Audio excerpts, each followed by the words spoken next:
Hola, ¿qué tal amigos? Muy buenas tardes. Bienvenidos sean a otra edición más de su programa favorito, Felices Audiencias. Maestro Benjamín, ¿cómo está? Muy buenas tardes. Maestro Mogollán, siempre un placer saludarlo. Todo bien, muchas gracias. Aquí felices por el invitado que tenemos el día de hoy y por el tema que se va a tocar. Excelente.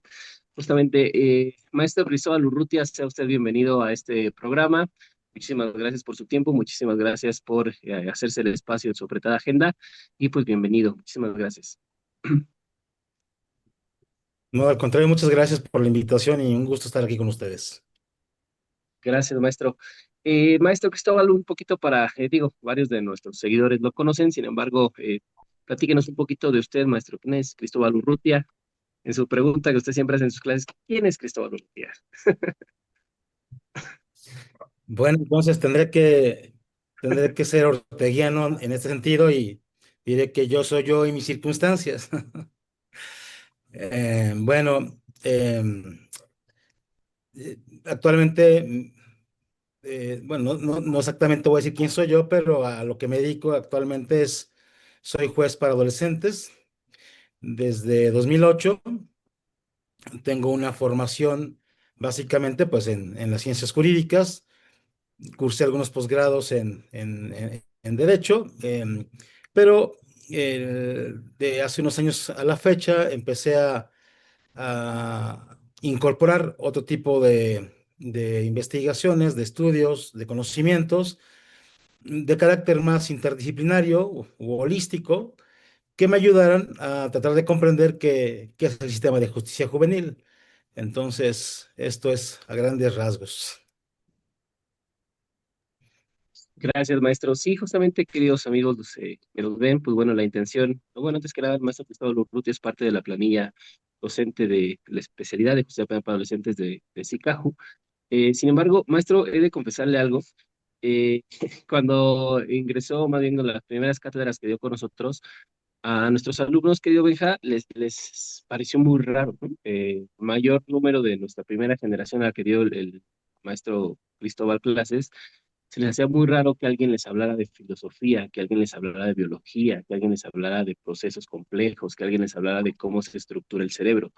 Eh, Sin embargo, pues bueno, evidentemente para el tema de la especialidad es indispensable, y más que un jurista con conocimientos interdisciplinarios, como dice el maestro Cristóbal, pues les dé este tipo de conocimientos. Maestro, justo, ¿por qué es necesario este tema interdisciplinario en la especialidad de adolescentes? Bueno, lo que yo he descubierto es que el sistema de justicia juvenil de suyo, pues es un sistema complejo. Entonces, de ahí la necesidad de tratar de entender cómo los diversos componentes del sistema, sus diversos elementos, y por esto me refiero, por ejemplo, a las normas jurídicas, a la jurisprudencia, a la doctrina, al Corpus Juris Internacional, pero también, evidentemente, a las personas que intervenimos, a las partes técnicas, a los justiciables, a las víctimas, a los jueces, pues todos generamos esto que se llama sí, el sistema de justicia juvenil, y entonces, para poder comprender su esencia, es importante cómo funcionan estas interacciones entre todos estos componentes, ¿no? Entonces, y de igual manera sucede con el comportamiento propiamente del adolescente, ¿no? El adolescente, a ver, para poner más claridad, el sistema de justicia juvenil tiene un comportamiento, funciona de una determinada manera, y esto va a ser en función de quienes, y lo pondría entre comillas porque no me gusta esta palabra, quienes lo operamos, ¿sí? Entonces, dependiendo del tipo de operadores, de su formación, de su visión de mundo, de su formación estrictamente jurídica o quizá más interdisciplinaria, será un tipo de sistema que tendremos. Lo mismo pasa con el comportamiento de cualquier ser humano. Dependiendo de sus interacciones, dependiendo de su contexto y de dónde se desenvuelve, de ese ser humano o propiamente de un adolescente emergerá un tipo de comportamiento. Entonces, este, mm, eso me fue orillando de alguna manera a salirme de los linderos del derecho, del conocimiento de las normas, por así decirlo, ¿no? De las leyes, y, y tratar de entenderlo desde otra óptica, ¿no? Una óptica pues más interdisciplinaria. Gracias, maestro. En sus cátedras es muy recurrente, de hecho, muchos dicen, es que el maestro nos habla de neurociencias. ¿Puntualmente les habla de neurociencias, maestro? O qué es lo que debemos entender como a lo que entienden nuestros alumnos? Bueno, les hablo un poco de neurociencias y de ciencias cognitivas y de sistemas complejos. Todo está conectado, por supuesto. Em, hace- Cuando decía yo que hace algún tiempo me salí de los linderos del derecho y incursioné en la neurociencia, por ejemplo, fue porque tuve un maestro de psicología que estaba estudiando neurociencia y la clase se llamaba Biología de la Conducta, la base biológica del comportamiento humano. Y eso me llamó tremendamente la atención porque ahí empezamos a ver no solamente, digamos, los componentes del cerebro, sino también su funcionamiento y qué relación tenía con el comportamiento humano. Yo en realidad, ya será como 10 años, y ya era juez, les decía, voy a cumplir 18 años de juez, yo ni siquiera me preguntaba por qué tenía una forma de ser, por qué tenía tales gustos, por qué tomaba tales decisiones. Yo jamás me había puesto a pensar que dependiendo del modelamiento de mi cerebro,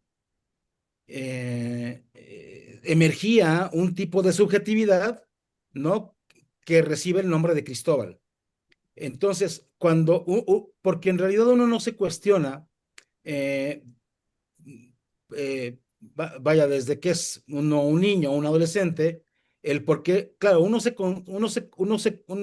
pregunta por qué soy como soy, y esto es algo de la filosofía, pero pocas veces nos ponemos a pensar que en parte somos lo que somos por cómo se fue modelando nuestro cerebro desde la infancia, y nuestros padres son los primeros que empezaron a modelar ese cerebro desde que éramos pequeñitos, con las costumbres, con los hábitos cotidianos, con las creencias, con el lenguaje, con la dinámica familiar, y eso va generando un tipo de subjetividad. Esa subjetividad, o eso que podemos llamar conciencia o que podemos llamar yo, tiene una base, y es una base neuronal. Entonces, lo que me decía este profesor, y que fue lo interesante, es cómo ciertas regiones de nuestro cerebro están sustentando, por ejemplo, algo que no tiene que ver con la razón o con la conciencia, la motricidad. Si no tuviéramos un tipo de neuronas motrices, no podríamos movernos. Si no tuviéramos un tipo de neuronas que nos permite la visión, no podríamos ver, hablar, oír. Lo mismo sucede con la conciencia o con el yo.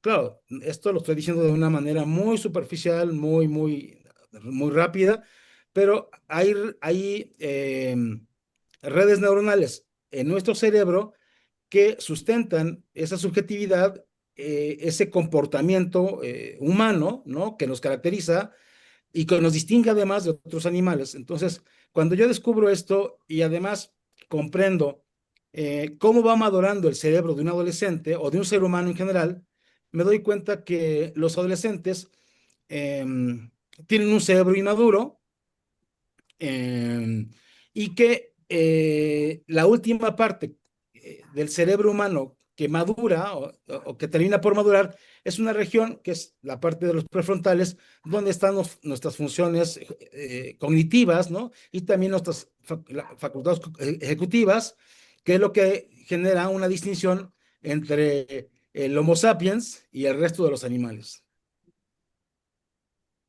Ok. Maestro, nos refiere a que vamos entendiendo cómo va madurando el cerebro del adolescente.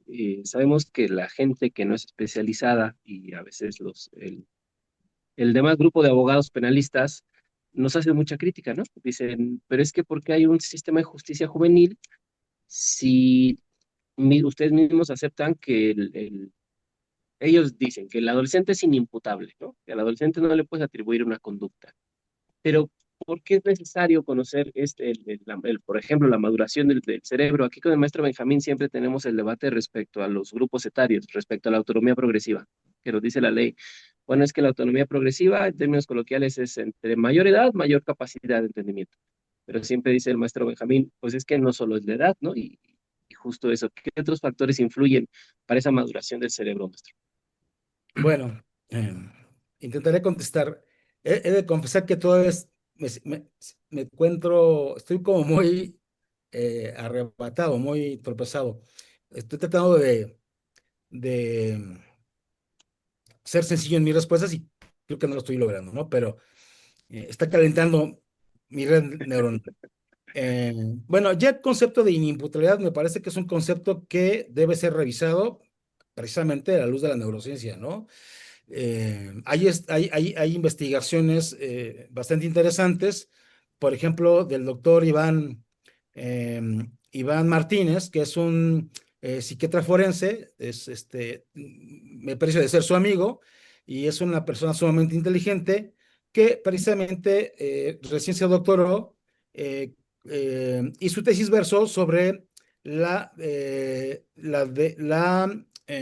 ¿cómo iba este título?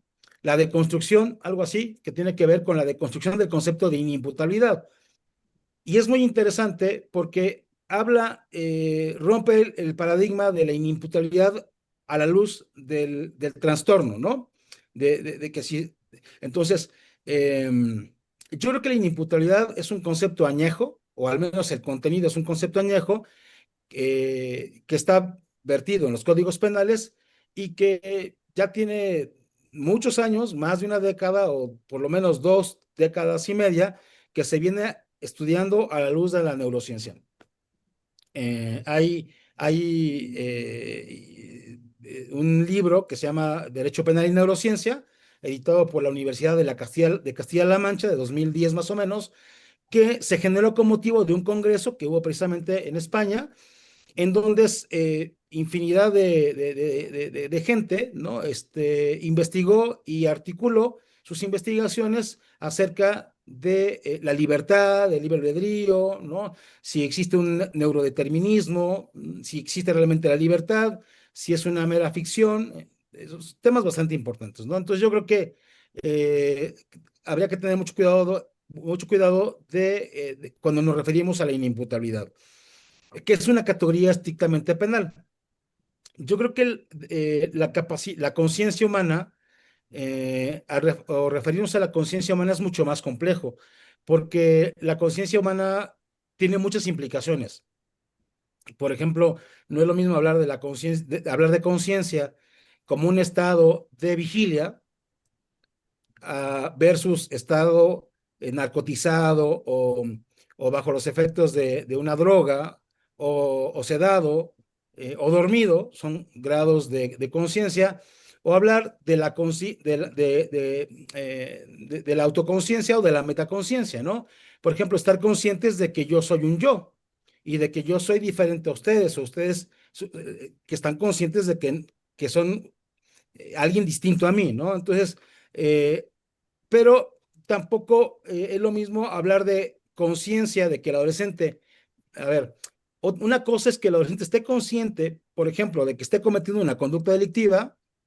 Es más, un niño puede estar consciente de que está privando de la vida a alguien, aunque conceptualmente no con la misma estructura, complejidad, definición de lo que puede eh, entender un adolescente o una persona adulta, pero sí sabe que está causando un daño, que está causando un daño a otra persona. Incluso lo puede estar disfrutando el niño, está disfrutando el daño, ¿sí?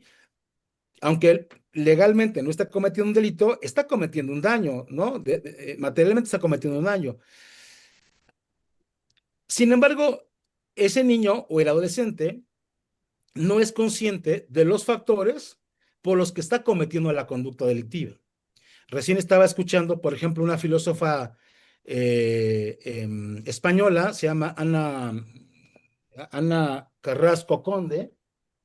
Es un libro que, bueno, eh, se llama Decir el mal. Y ahí Ana Carrasco, que es una filósofa española de la Universidad de Barcelona, precisamente estudia cómo ha ido evolucionando o cómo se ha ido conceptualizando el daño desde la filosofía antigua, ¿no? ¿Qué es el daño? ¿Qué es el mal? Es algo que los juristas no tenemos muy bien claro, a pesar de que trabajamos cotidianamente con el daño, ¿no? Que resintió en las personas o en su patrimonio. Hannah Arendt decía en realidad que la gente no comete el daño o no comete un mal por querer cometer un mal, ¿no?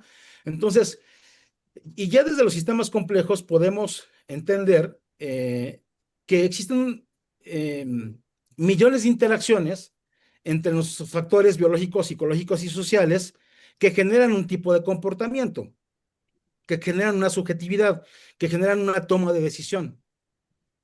Entonces, eh, autores como Robert Sapolsky, en su libro Compórtate, por ejemplo, nos dice que para poder comprender por qué una persona, propiamente un adolescente, termina yendo a la iglesia y rezar, o por qué termina cometiendo un homicidio, habría que entender qué es lo que sucedió un segundo antes, un minuto antes, una hora, un día, una semana, un año, y así toda su historia de vida. Es decir, los seres humanos eh, nos comportamos de una manera cotidianamente, pero no estamos conscientes por qué hacemos muchas cosas de las que hacemos. ¿Por qué? Porque sería imposible. Porque el ser humano se conduce el 90% con su subconsciente, ¿no? Y un 10% con lo que está operando en la vida cotidiana. Un ejemplo muy sencillo. Para quienes tenemos años de manejar, no estamos racionalizando cuál es la técnica para el manejo, ¿no? Y si estamos conduciendo un vehículo estándar, no pensamos en el clutch, en el freno, en la palanca, en el volante, en los retrovisores. Ya lo mecanizamos, ya lo incorporamos, ya está en la memoria a largo plazo. Y con eso conducimos. Con eso la gran parte de nuestras cosas cotidianas. De igual manera, un adolescente cuando comete una conducta delictiva está consciente, si no está narcotizado, si no está bajo los efectos de una droga, del alcohol, o no tiene quizá un tumor, ¿no? Que le haga, que le genere un tipo de voces o otro tipo de pensamientos, el adolescente está consciente de que está cometiendo una conducta delictiva, pero no está consciente de que esa conducta que está emergiendo voluntariamente está producida por su historia de vida, ¿no? Por su aspecto biológico, psicológico y social. Sí, correcto. Aspecto biológico, social y psicológico, amigo Benjamín. Creo que es un tema que hemos platicado muchas veces y que, no sé, a lo mejor Hidalgo Murillo lo retrata en el famoso hecho precedente, ¿no? ¿Cómo ves, amigo Benjamín? Toca un tema muy importante, maestro, muy interesante. Justamente uno de los temas que siempre he tenido debate con el maestro Mogollán es precisamente esta última parte del artículo 19 de la ley, que me dice que a mayor edad, mayor madurez, ¿no? Y que, insisto, que se contrapone con lo que establece el párrafo 30 de la Observación General número 12 del Comité de los Derechos del Niño, que habla justamente de toda esta cuestión del entorno social, cultural, económico incluso.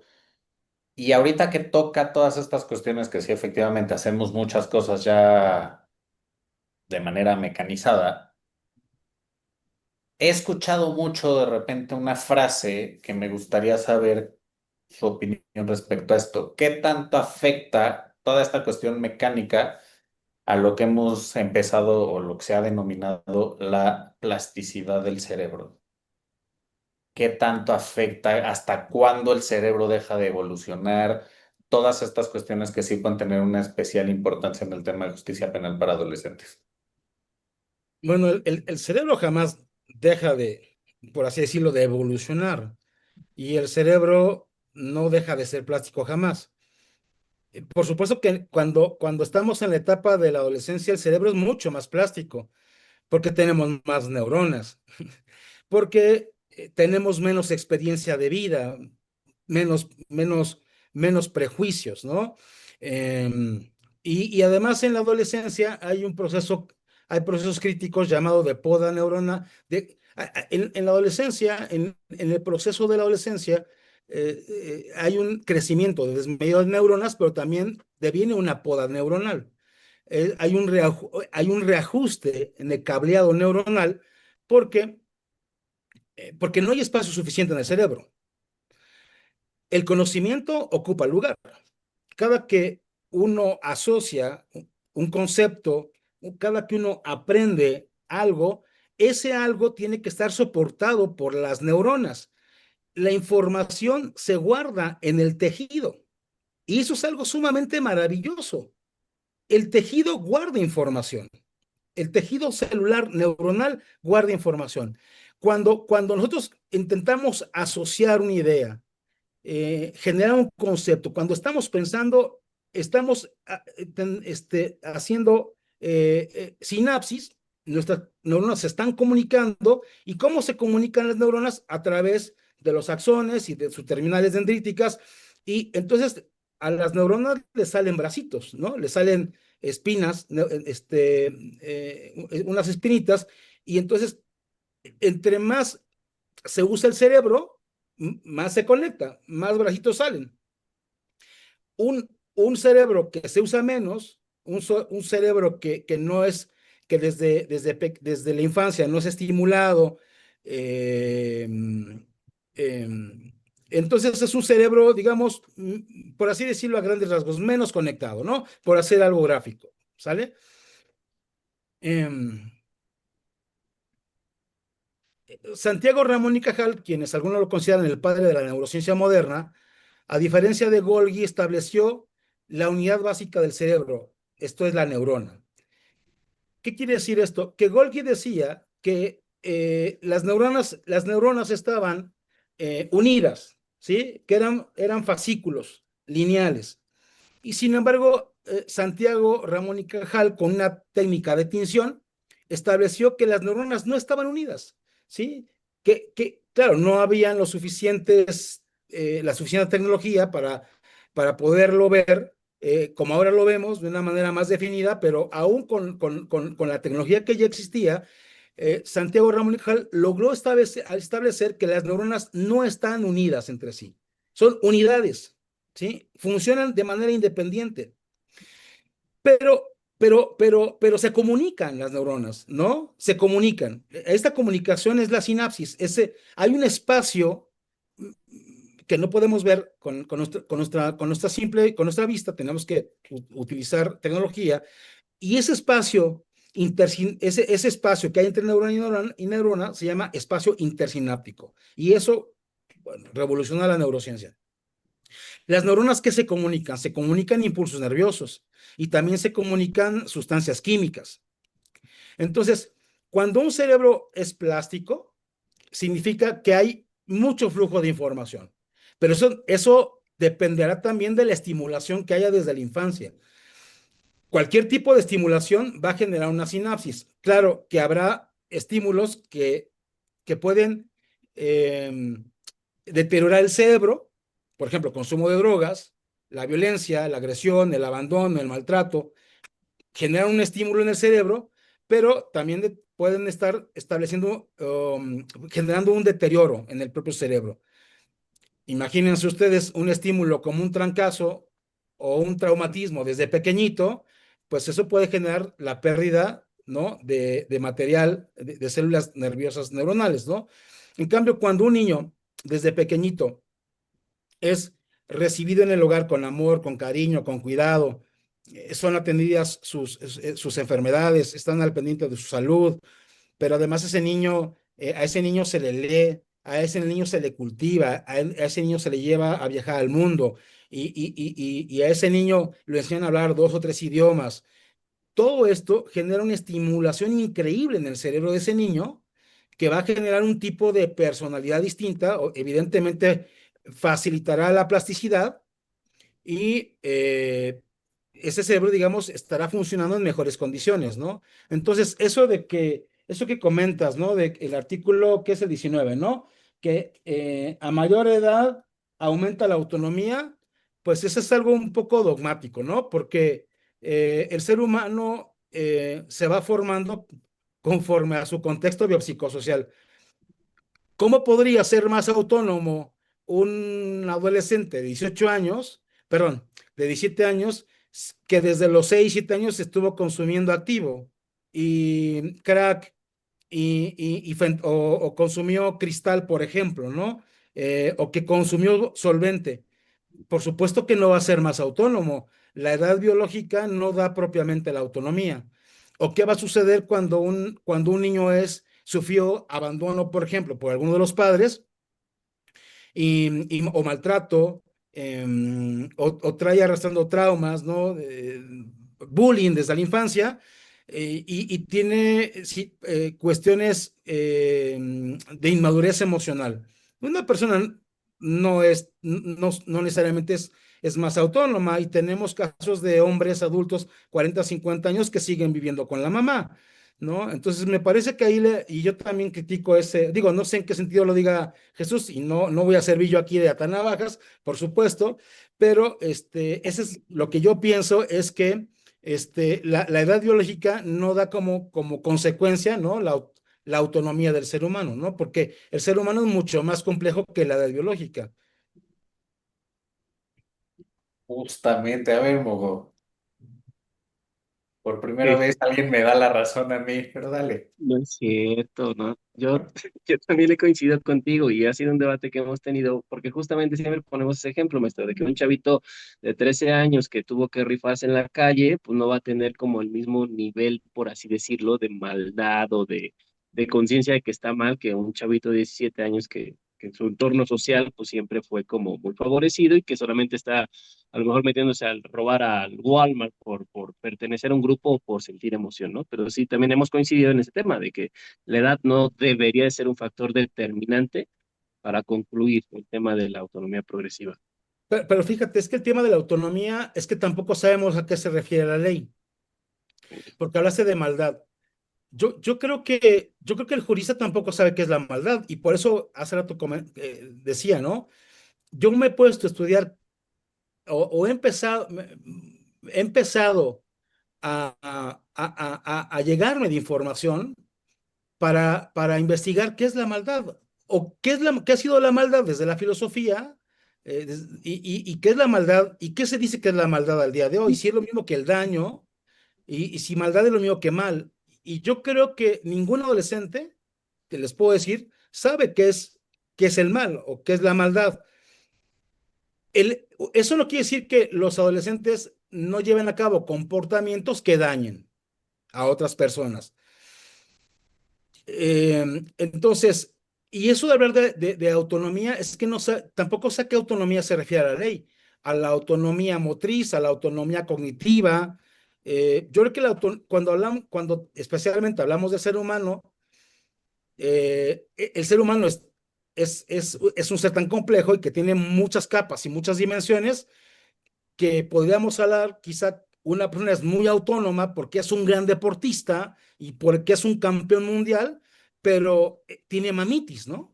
El caso del adulto 40, más de 30 años, que tiene mamitis, es dependiente, no puede tomar decisiones solo, tiene que tomarle la esposa.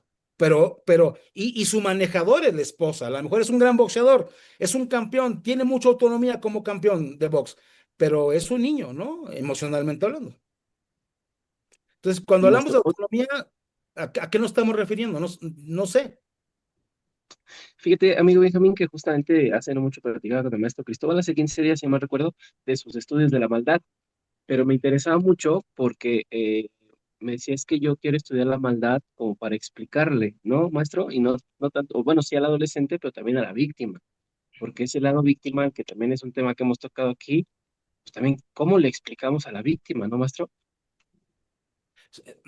Pues sí, porque claro, a mí lo que me ha interesado también es em, eh, en ocasiones se nos hace muy fácil construir a la otra persona, ¿no? Representarnos a la otra persona.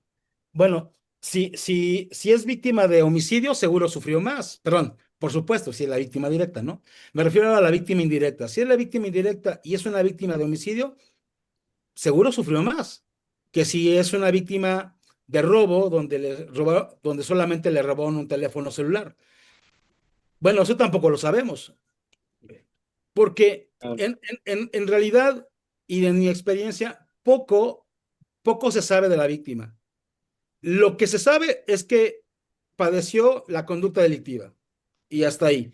Hay una intervención diagnóstica de una perito o perito en psicología que nos dice que, además de que adolecen de metodología y de corroboración y de muchos temas, esas impresiones diagnósticas nos dicen que tiene un daño y que ese daño se asocia con el delito. Y entonces nos establece que cuántas terapias necesita. Pero es lo único que hace el dictamen. Decirnos que tiene un daño y cómo se puede restaurar con cuántas terapias. Pero en realidad no nos habla nada de esa persona, quién es esa persona, su autoconcepto, cómo ella resintió el daño, el daño psicológico, cómo se puede medir. No duele, ¿no? O sea, o es una sensación generalizada de malestar. Entonces, a mí, ¿por qué me interesa esto del mal? Porque como ignoro, ¿no? ¿Qué es en un momento dado? No tengo los conceptos, no tengo la narrativa para desde algún lugar, eh, no sé, darle el confort a la víctima, hablarle, no sé, desde un punto de vista más informado, eh, no no para que desaparezca propiamente su dolor, al menos para que ella pueda resignificar en la audiencia, ¿no? Su papel, no solamente como víctima. Trataré de irme al otro lado, ¿no? O sea, me voy a ir al otro lado con el adolescente. Cuando el adolescente no sabe por qué cometió la conducta delictiva, no importa que se resuelva el asunto con una suspensión condicional o un abreviado o en juicio, y obviamente, pues en una sentencia condenatoria, eh, la respuesta estatal formal que se le dé a un asunto no necesariamente le dice al adolescente por qué cometió la conducta delictiva. Y quizá el adolescente asuma su responsabilidad, acepte el hecho, violar, matar, secuestrar, vender droga. Pero una cosa es aceptar el hecho y otra cosa es que él mismo entienda por qué lo cometió, ¿no? Yo creo que con las víctimas pasa lo mismo. Las víctimas no saben por qué son víctimas. Nadie les ha dicho qué es ser una víctima. Entonces, ¿de dónde toma la gente, no, un concepto válido para ellos de qué es lo que puede ser la víctima? ¿Qué es lo que se espera de la víctima? A mí mi mamá me decía cuando me llevaba al doctor, tú exagérale mucho, ¿no? Dile que te duele mucho para que te atiendan. Y creo que así a veces pasa, ¿no? Tú lloras mucho, dile al doctor, al juez que tienes mucho miedo. Entonces se construyen narrativas que las víctimas se compran y que terminan realmente disfrazando o sepultando el real sentimiento de quien tiene el carácter de víctima. Y creo que tú lo decías, ¿no, Jesús? A veces las víctimas no quieren propiamente una reparación del daño, quieren que el otro sufra, que el justiciable sufra, ¿no? Sí, quieren venganza muchas veces, más que justicia, el sistema penal se convierte en una cuestión de venganza y me llama mucho la atención, maestro, y perdón que lo diga con tanta franqueza, ¿cómo podemos incorporar en cuestiones jurídicas temas eminentemente filosóficos? Porque la discusión de qué es el bien y qué es el mal es milenaria esa discusión. Entonces, si me permite, maestro, voy a leer un par de preguntas que hay en las redes sociales. Pregunta Oyuela Dul. Las cuestiones subjetivas desde su experiencia ¿cómo deben ser valoradas? Entonces, la inteligencia emocional se ve inmersa en la valoración de la conducta que Fiscalía pretende hacer valer como delito para efecto de emitir el fallo. Otra vez, la última parte, las cuestiones emocionales. La inteligencia emocional se ve inmersa en la valoración de la conducta que la fiscalía pretende hacer valer como delito para efecto de emitir el fallo. Debería, ¿no? Debería. eh, m- mi postura acerca del ser humano es que somos seres situados. Nadie pidió nacer en el lugar donde nació y por tanto estamos sujetos a las modulaciones de nuestro contexto, ¿no?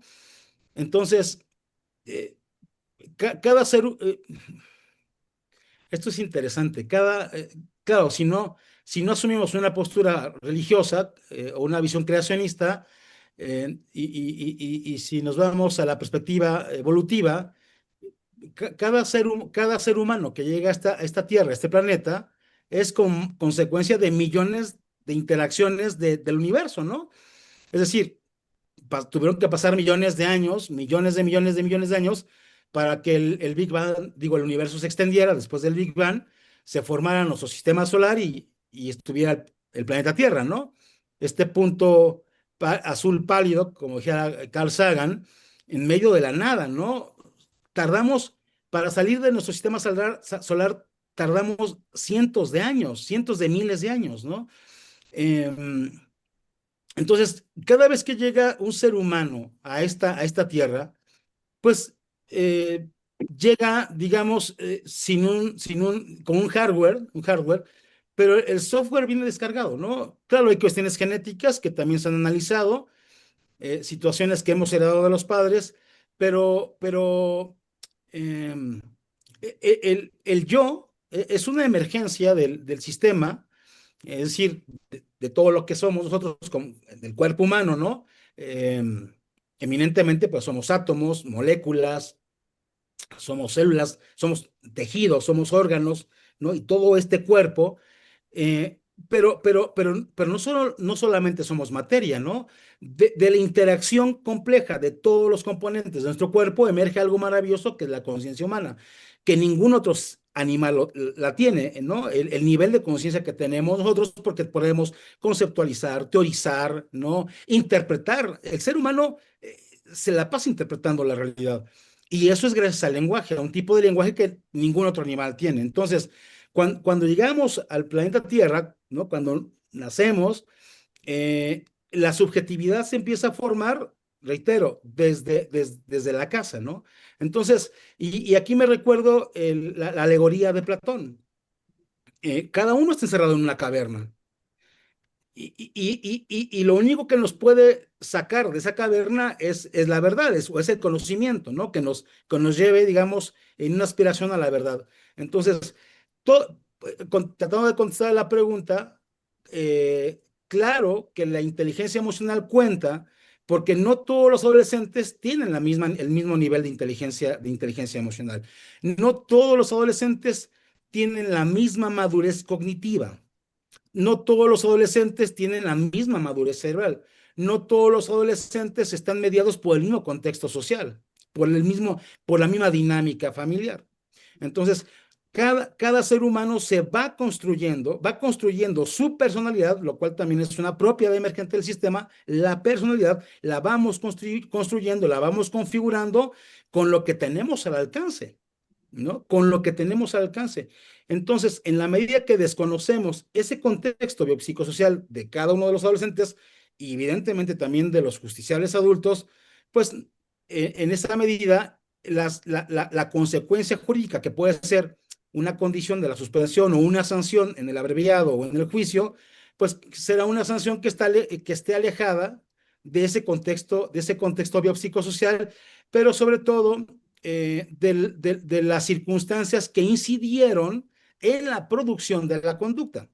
Entonces, si no el que conozcamos el comportamiento de un ser humano no indica que conozcamos las circunstancias del por qué emerge el comportamiento. Entonces, lo que dice el artículo 23 de la Ley Nacional en su párrafo tercero es que los, como parte de la especialización, los operadores del sistema deben de conocer las circunstancias, condiciones, los factores, los elementos que generaron el comportamiento delictivo, ¿no? Entonces, y dentro de ello cabe, pues, la inteligencia emocional.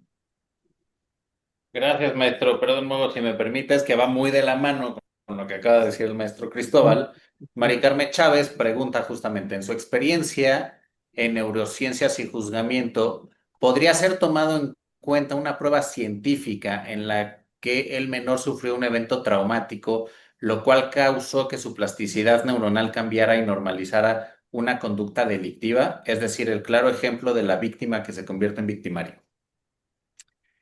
Yo no creo que sea necesario una prueba neurocientífica y tampoco, honestamente, ignoro si existe una prueba neurocientífica que pueda medir eso, ¿no? La neurociencia no es una radiografía del cerebro que nos dice cuál es nuestra personalidad. La neurociencia lo que nos arroja es información es qué áreas del cerebro están implicadas en ciertas facultades humanas. Por ejemplo, sabemos ahora que las funciones ejecutivas del ser humano están mediadas por los lóbulos prefrontales. ¿Cuáles son esas funciones ejecutivas? Bueno, pues la organización, la teoría de la mente, el juicio, la anticipación de las consecuencias futuras, la autolimitación, ¿no? El autocontrol.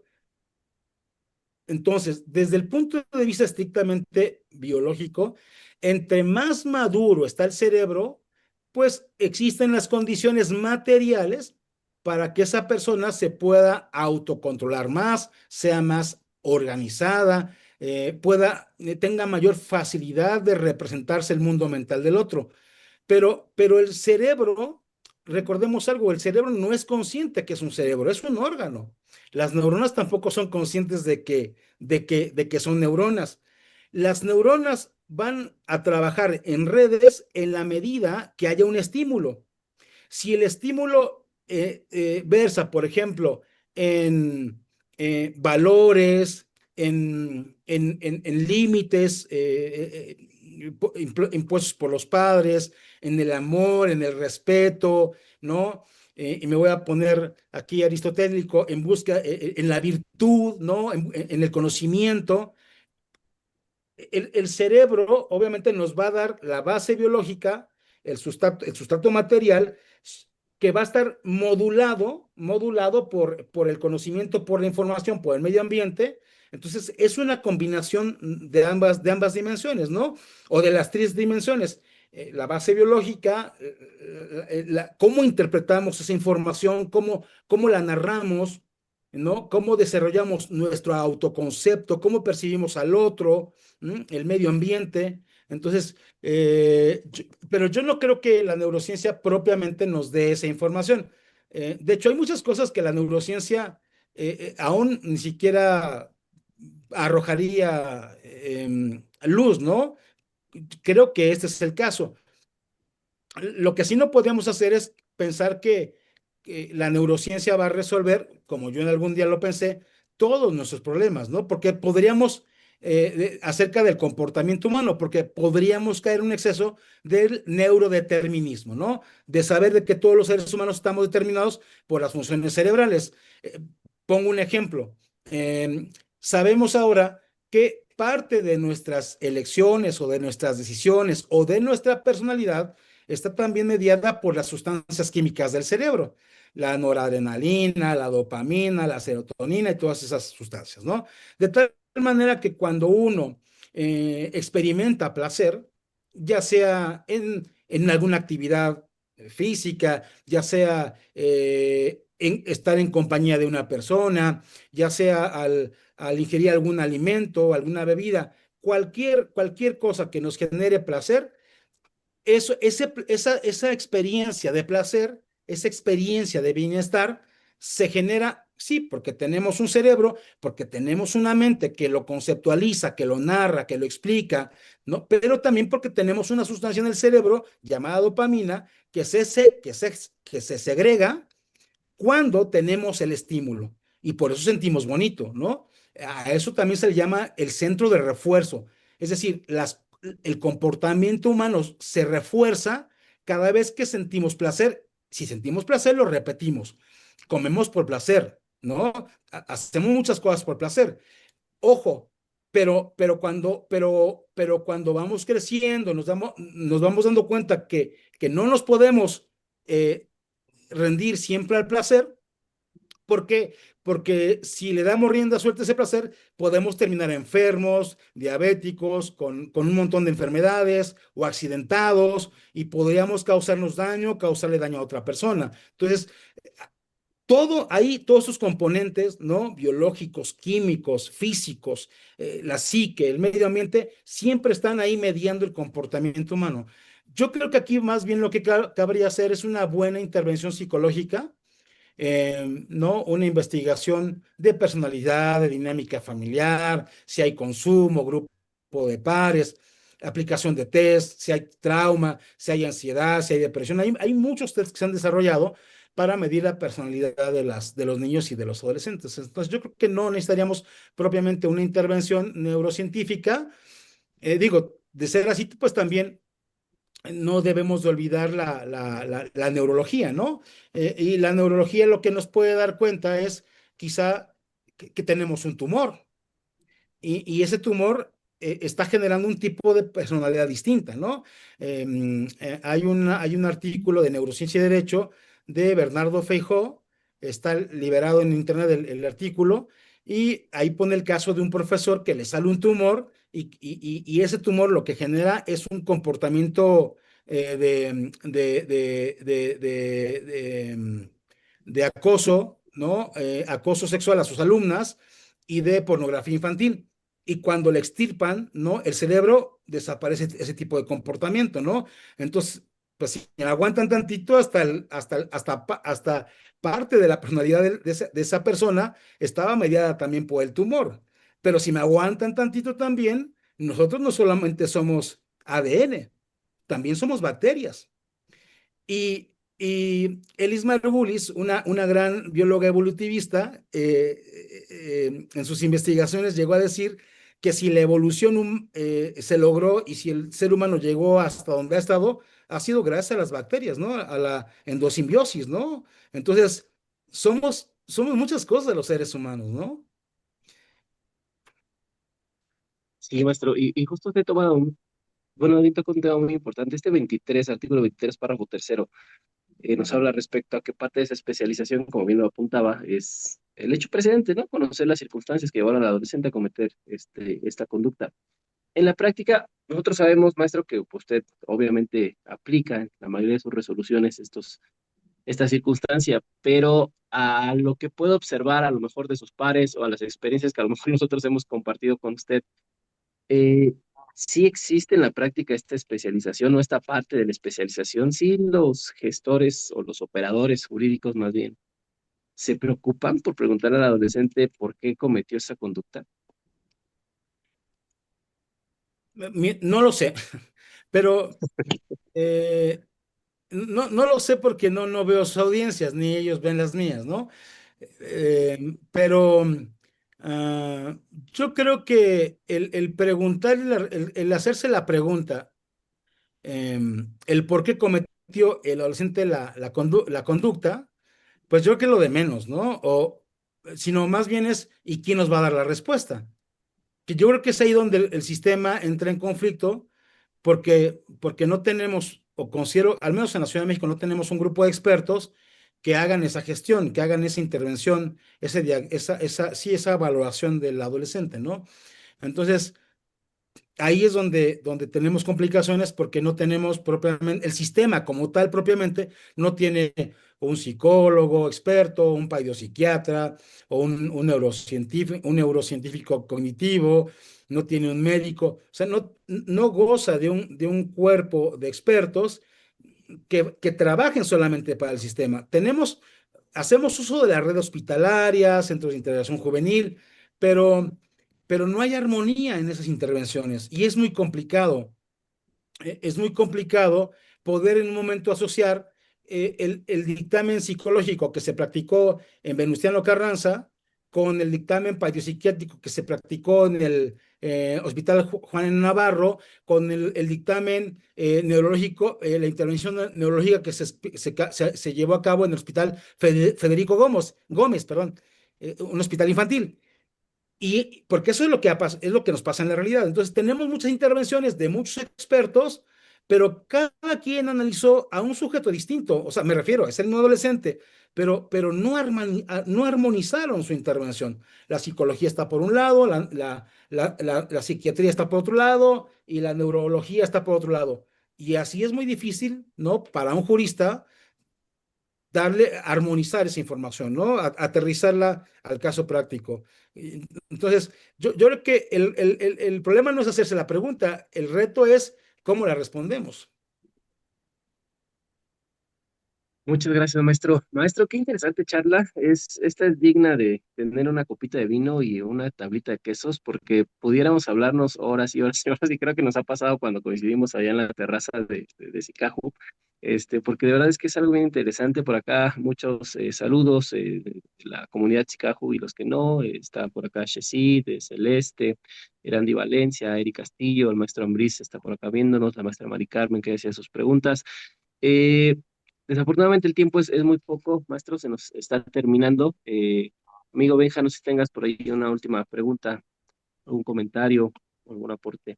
Comentario, pues creo que coincido con Jesús.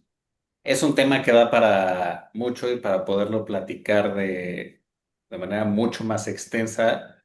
Apoyo sobre todo la cuestión de con una copita de vino y tabla de quesos, pero sí nos deja mucho que pensar, maestro, con toda esta cuestión, porque considero, por lo menos en mi experiencia, los abogados somos extremadamente fríos de repente y nada más es cuadrados como nosotros solos lo que la ley dice, sin dejar sin ponernos a analizar todas estas cuestiones concomitantes a la ley.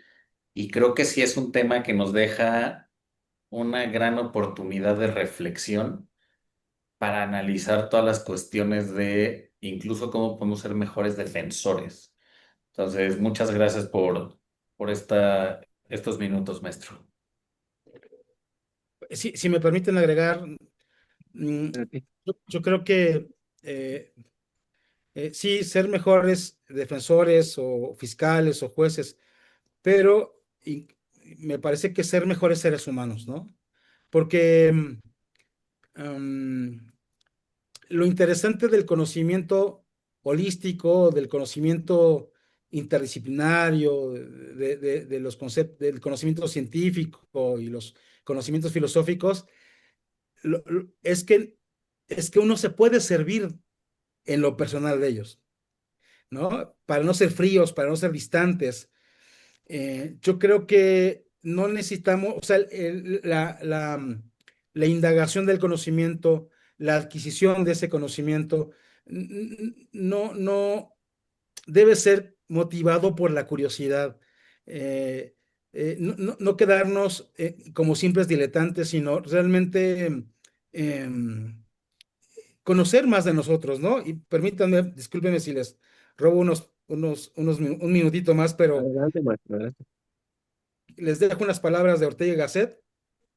Y Ortega y Gasset, en su libro Historia como Sistema, dice lo siguiente: la vida humana es una realidad extraña, de la cual lo primero que conviene decir es que es la realidad radical, en el sentido de que a ella tenemos que referir todas las demás realidades, ya que las demás realidades, efectivas o presuntas, tienen de uno u otro modo que aparecer en ella. Y también dice, la vida nos es dada, puesto que no nos las damos a nosotros mismos, sino que nos encontramos de pronto inmersos en la vida, de repente vinimos y nacimos, no nacimos, y sin saber cómo, no, aquí estamos, pero la vida no nos es dada, pero la vida que nos es dada, la vida no nos es hecha, la vida tenemos que hacérnosla a nosotros mismos, cada cual la suya, la vida es qué hacer. Entonces, y le decía a mis alumnos, si en un ejercicio mental de repente te olvidaras que eres jurista e ignoraras todo y de repente desapareciera de tu mente todo el conocimiento jurídico que tienes, ¿con qué te quedas? Buena pregunta, nunca la había pensado. A veces pensamos que nos define la carrera que estudiamos y por eso creo que tenemos que darnos la oportunidad del conocimiento y del autoconocimiento, eh, o como dijera otro filósofo, ir en búsqueda de nosotros mismos, ¿no? No lo merecemos, creo. Y ahora sí, con eso termino. Muchas gracias, maestro. Sí, justamente son temas muy interesantes, muy filosóficos a toda la gente que nos está viendo. Justo creo que este es el plus. Yo siempre he platicado con los docentes de SICAJU que no es solamente ir a vender especialidades por especialidades, ¿no? Sino que sí es justo este tema, ser más humanos, ¿no? Yo compartía con el maestro Cristóbal en esta plática que tuvimos ahí en la terraza, lo que te he compartido, amigo Benja, que se me está complicando mucho llevar asuntos de adolescentes porque de repente se me vuelve muy personal el tema, ¿no? Justo porque pues, me gana el sentimiento, me gana el tema empático, me ganan muchas cuestiones y es algo que yo nunca pensé vivir, al menos en el desarrollo profesional de abogado. Pero, pues bueno, aquí esos temas súper interesantes, maestro. Muchísimas gracias por su tiempo. Mire por acá, la querida Mari Carmen Chávez, a la cual le mandamos un abrazo y un beso muy grande. Nos dice que ella pone la tablita de quesos para seguir profundizando en el tema. Entonces, pues claro que sí, Mari, pues ahí te la esperamos en Umbules el sábado. Maestro, muchísimas gracias. Amigo Benjamín, muchísimas gracias. A todos los que nos están viendo en redes sociales. De verdad, muchísimas gracias. Nos vemos el próximo lunes por acá. Y pues bueno, no olviden la oferta educativa de SICAJU, ¿no?